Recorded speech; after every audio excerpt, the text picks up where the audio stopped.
The god Ar, Kronos, Saint Nicholas, Mithra, the Titans, and Christmas. You're not going to want to miss this message. This is a story of many of our origins and cannot be read in written history. It talks about a great battle between the Titans, and it talks about Christmas and the androgynous beings and these gods and how we lost our memory and where we came from and how we need to remember who we are. Although this is an individual message for Gina, it's a collective message for all of us to remember who we are. We opened a portal live on TikTok, and it's called The Looking Glass. We cover a piece of paper with charcoal, and spirit guides, and even deceased loved ones come forward to show us through symbology, numerology, geometry, gematria, and even astronomy who we were, where we're going, and the truth about our history. Gina is around 12 o'clock. She has a giant bird above her head. Her head looks like the letter A. In front of her is a very metallic train. There's a swastika in front of her with a rose on her crown. There's a Christ around 2 o'clock and a wicked witch looking old man or some evil looking old man at 3 o'clock. And then at 5 o'clock, there is a storm or water and something that happened with a flood. There is a Santa Claus with the name AR with a coned head like Mithra, like Santa Claus. And then up from there, there is a robed being with the letter A on his head at 9 o'clock, the letter G. On the train is the name Kronos. There is the Ark of the Covenant with the name Vamp on it. And there are children being rescued from a prison. Many of these symbols I'm going to tell you exactly what all of these symbols mean. And all of these names and symbols and even the numbers and gematria came out of thin air. And they just so happen to be in written history, but they are also telling us a story that is not in recorded written history. So let us sit back and look at these symbols and think about these symbols of the great battle and understanding the story of Jesus, Santa Claus, and how it actually dates back much further than even our Bible. So what happened is that we lost our memory. That's the simple explanation. We lost our memory, and our memory is being restored at this time. If you have the ability to hear and see who we truly are and how we have been forsaken and forgotten and separated when at one time we were a collective consciousness and our minds could fly anywhere like a bird.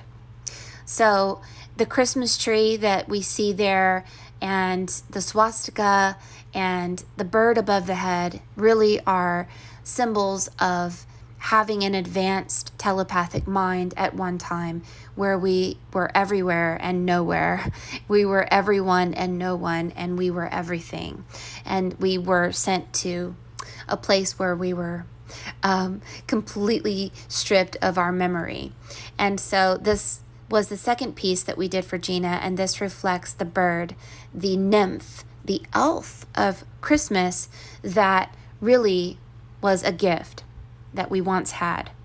So the Santa Claus sitting on the chair is the god Ar, representing the sun. It is connected to the ancient Armenians.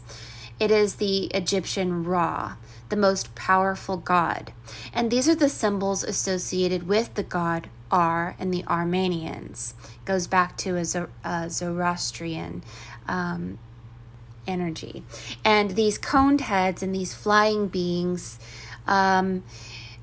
are really energies that are connected to Mithra and deities that came from the moon. They were androgynous, both male and female. The reason they are often not depicted as having wives is because they were androgynous. They self-impregnated. Just like Jesus's mother self-impregnated, Christ was Mithra. And Mithra had this coned head and is associated with the bull that was cut in half. The bull being cut in half is a story of the sun being cut from the moon. and Adam being cut from Eve, and this androgynous energy that comes from the moon.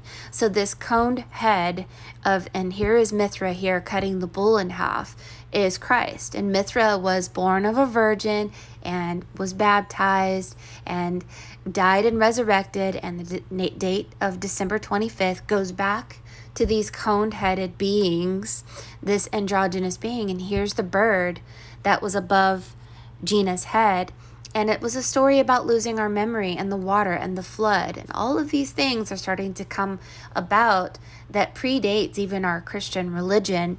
So some of these symbols, I want you to look at these all of these pictures, because I want it to awaken all of us.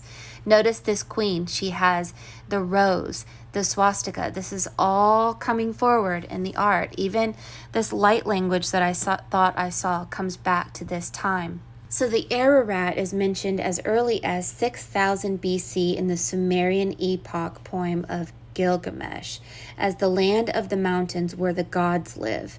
The word Ararat can be derived into three words: at, ar, being a plural, the all-encompassing God. And many of these symbols for these gods are connected to astral symbols. The first one was the swastika and the cross, and they were found 15,000 BC in a carving in a mountain range. So eclipses and comets were considered to be communications from the gods. So astronomy is a communication from the gods. So they connected worship with astronomy because astronomy was the communication from the gods. Around the 5th millennium BC, a series of Vishaps, dragon stones, began to be erected on the mountainsides throughout Armenia near water sources. At first, they resembled fish. Dragons in Armenian were thought to be huge fish-like creatures, something like a cross. And it changed to a cross and swastikas in symbology. Human deities emerged during the Armenian Hellenistic period, though bearing remarkable likeness to Greek gods and goddesses. They gave speculation as to their Greek origins, and it was thought that many of these Greek gods are actually inherited from ancestral Armenian sources. So many of these Greek gods that we hear about, like Zeus, are actually come from Armenia, and this god Ar is connected to Zeus. Now, I want you to really think about Zeus here, because Zeus is connected to Kronos, and Kronos is associated with Saint Nick, and Saint Nick it's all connected here with Mithra, and Mithra being Jesus. So Ara Mazd is Zeus, the father of all gods and goddesses, the creator of heaven and earth. So the first two letters AR was Indo-European root for sun, light, and life. There was a celebration in honor of AR, and it was celebrated on March 21st in the old American calendar, also the spring equinox. And I believe Gina is associated with Aphrodite, which was actually Astgik, and it was the goddess of love and beauty, symbolized by skylight. She was the wife or lover of Vagan, and the god of fire and metal. Fire and metal is the train that needed fire or coal to run with steam, and the metal is connected to Aphrodite. The god Ara is also the goddess of the beautiful spring. So this god Ar is connected to Ahura Mazda deity from Zoroastrianism, and it goes back to 6th century BC. And they say that this Ar god was rarely seen with a wife. That's because they were androgynous.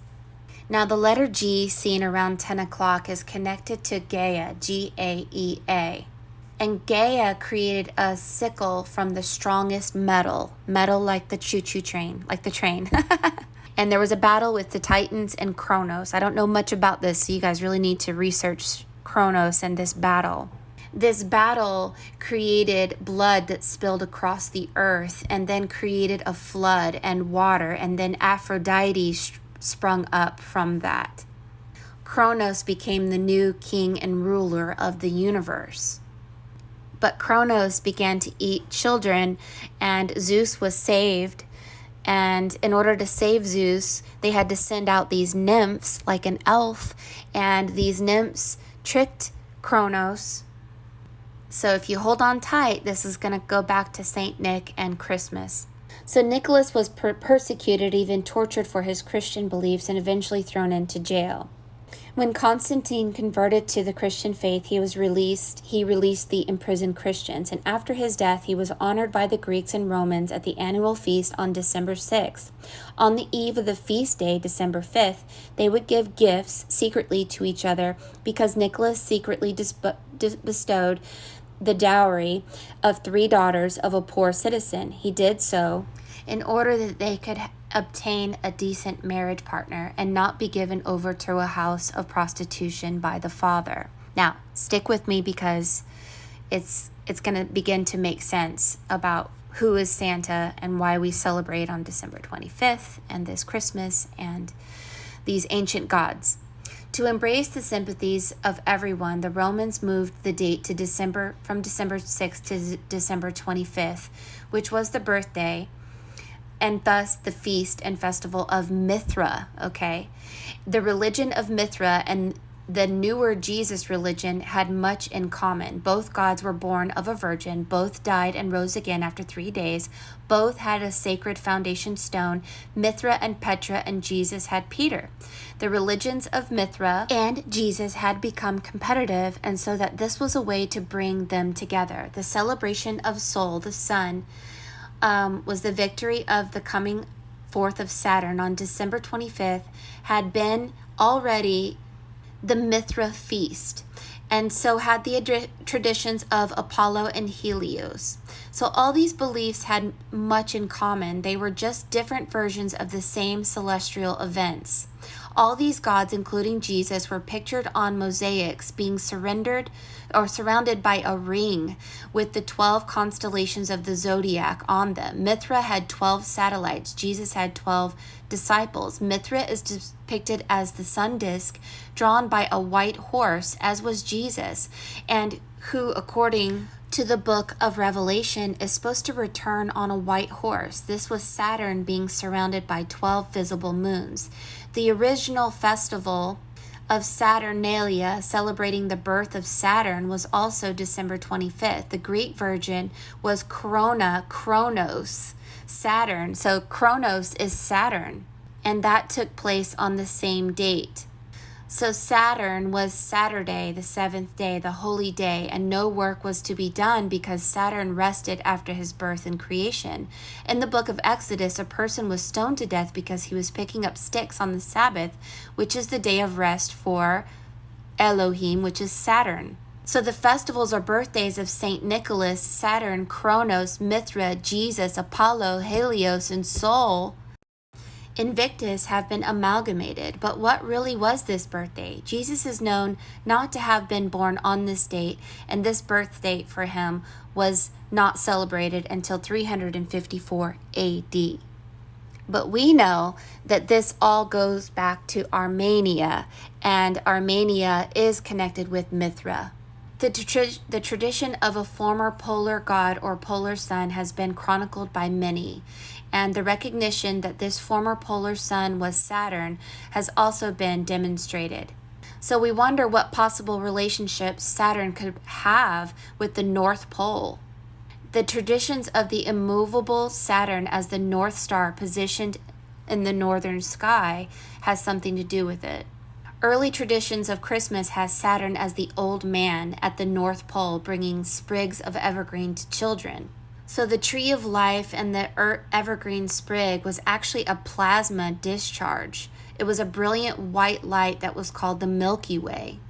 And the currents that came from it looked like a snake, and this is known as the serpent in Genesis. The account of Moses' staff turning into serpents illustrates this point of the scepter and the serpent.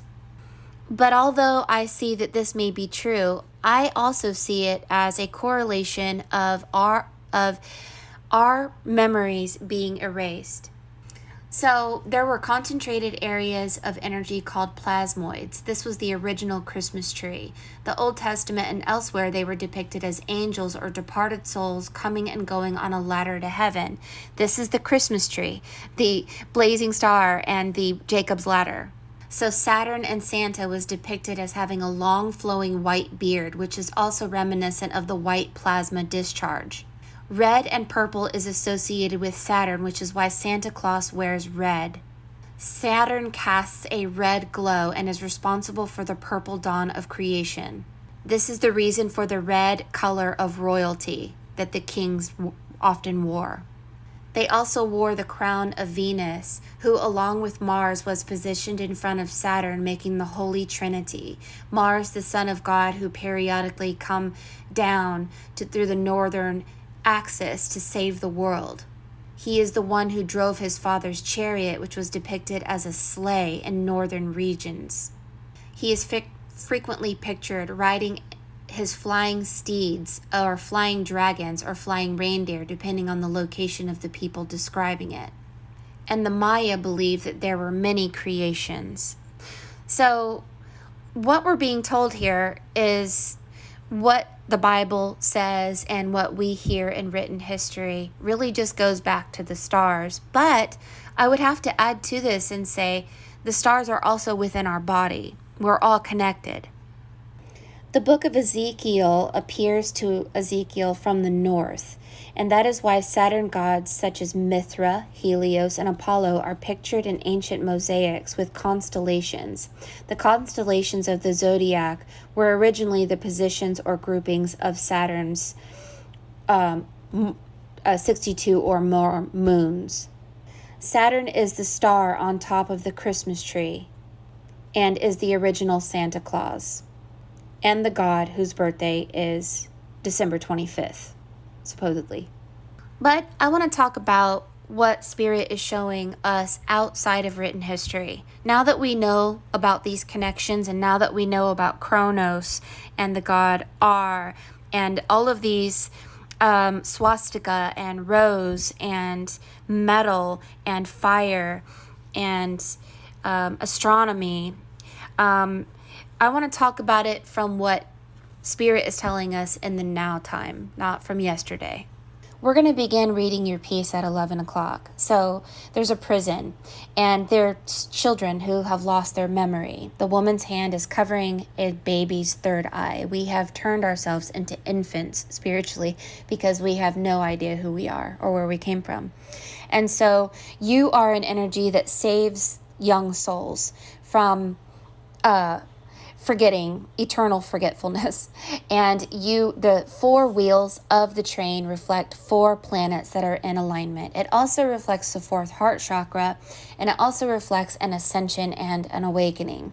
You have the blazing star of Solomon, which we just spoke about, which is connected to Saturn, but it's also within your body as a third eye awakening. It's a time of perfect alignment and a perfect time for us to step into who we truly are.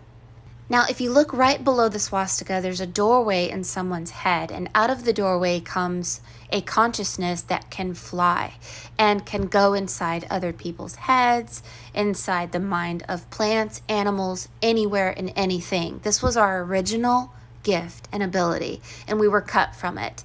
Just as the moon was cut from the sun, and the Father sacrificed the son, and Adam was cut into Eve, we were cut from our bird, like the golden compass, the child being cut from their animal.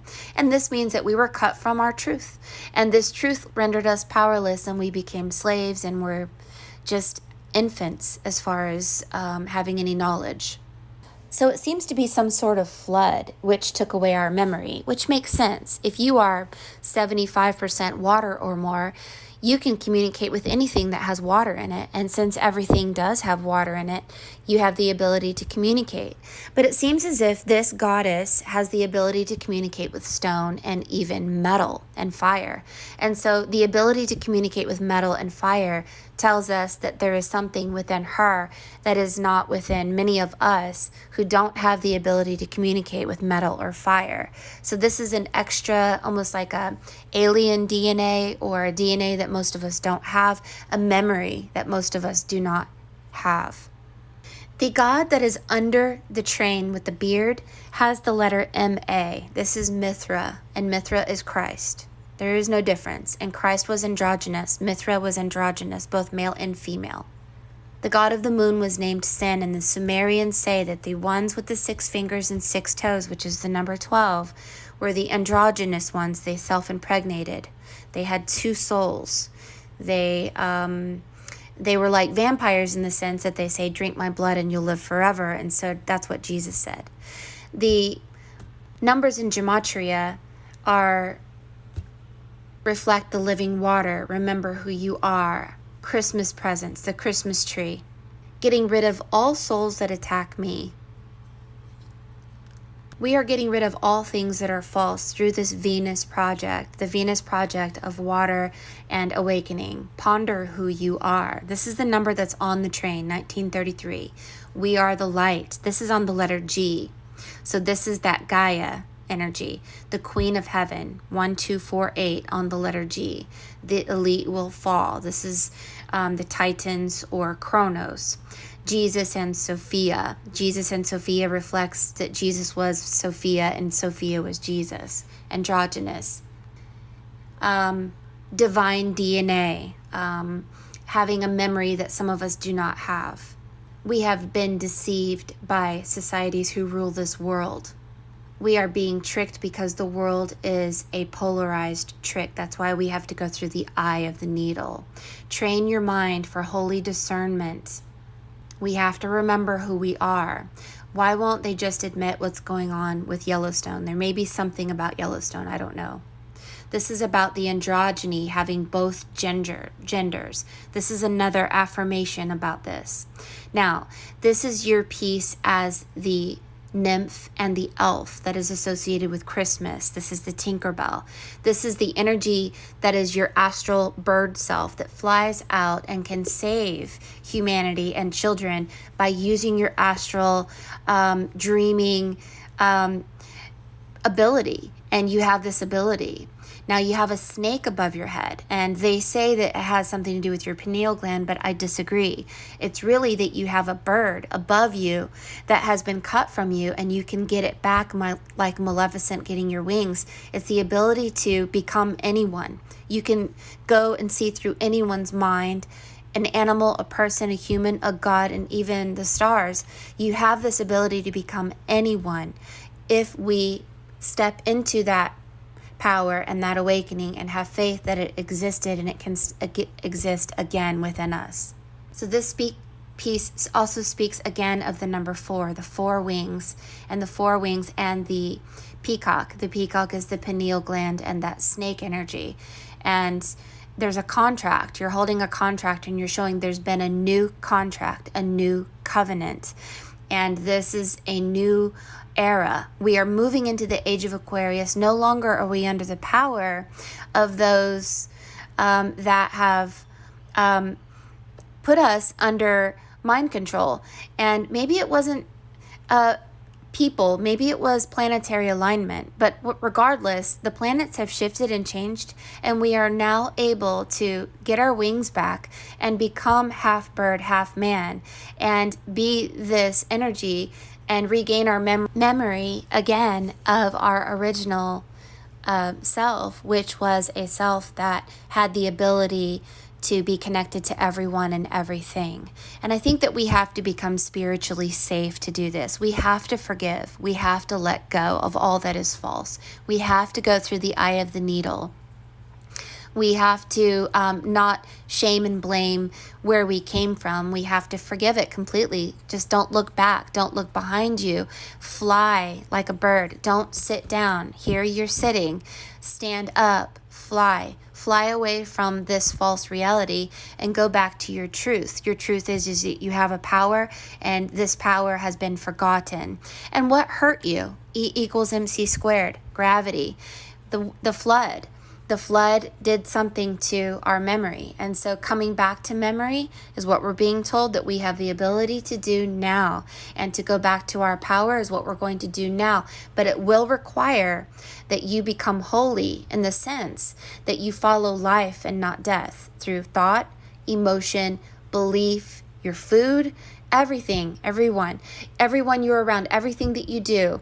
Make sure that you cleanse yourself of all that is false so that you can have those wings to fly into your truth.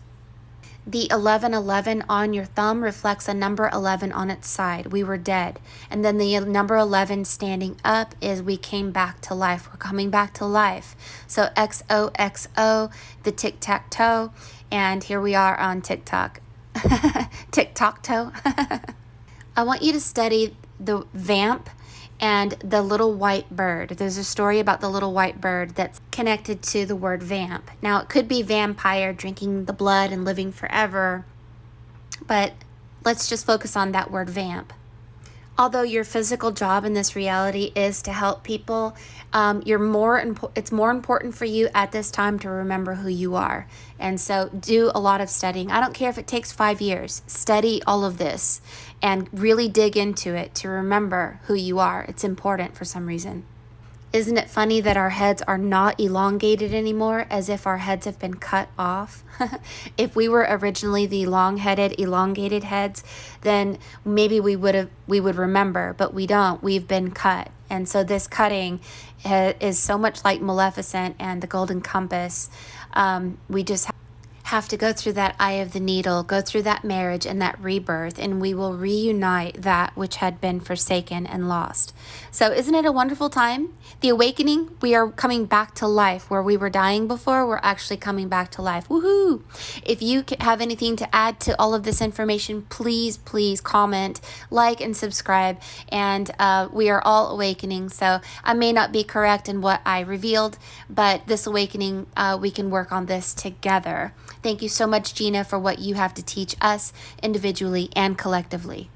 My name is Mary Moses, and if you would like a reading from me, go to forestfairy.com.